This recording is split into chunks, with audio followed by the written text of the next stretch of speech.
I want to get your quick takes on a few platforms and how companies should be approaching them and embracing them. Let's start with TikTok. The easiest one would be to try to create content based off your written content. If you already have written content, it's worth making a few experiments and seeing what kind of results you can get by either converting your written or using your written content and making TikTok short videos about it and seeing what kind of impressions you can get. The other option would be create a net new videos on TikTok. Maybe it's somebody from your sales team, maybe it's somebody on your marketing, maybe it's your CEO who's pretty good at speaking, creating a few bullet points and speaking, starting with pain points, starting with FAQ, most asked questions that your customers have. And ideally, you start with the top of the funnel because those are the general topics that will get you the views, and then the views are necessary to convince people in your company to then produce more of these and just see what kind of results you can get. It may work, it may not work, but certainly you would get benefits if you were to do the same thing with YouTube Shorts purely because of the search. Because when people search you, those will pop up. What about LinkedIn?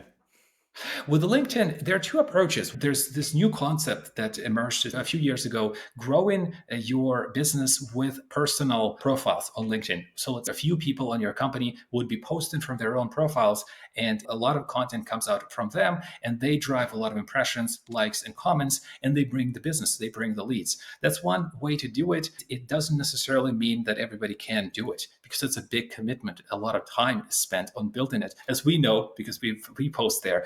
The more traditional approach is when you are posting things from a LinkedIn company page. That's just different. It doesn't mean that it's still worth doing, mostly for the bottom of the funnel, because you don't get a lot of impressions and a lot of likes from it. Most people don't engage with company pages. With LinkedIn, it's a mix of written content, of short form content.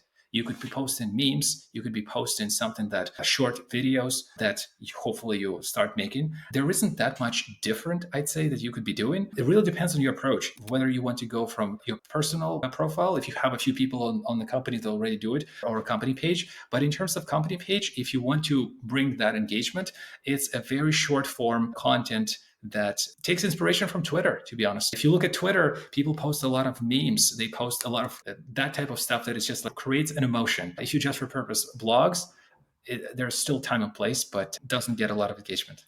What about Instagram? It really depends if your customers are there. A lot of B2B companies are not doing much on Instagram. I would say it's worth testing, especially Instagram Reels. I would just probably do Instagram Reels. I wouldn't spend too much effort on just the regular Instagram feed. And whatever videos you make for TikTok, put it back on Instagram Reels because there's an organic reach that Instagram gave to people that could work potentially. That's what I would do. We could probably spend a whole podcast talking about YouTube, but what's your quick take on I YouTube? think it's just being there. First, being there. Most B2B companies get anywhere from 10 views to about 5 to 8,000. 8,000 is usually the very peak that you could get in B2B. I think a lot of it is really titles and thumbnails.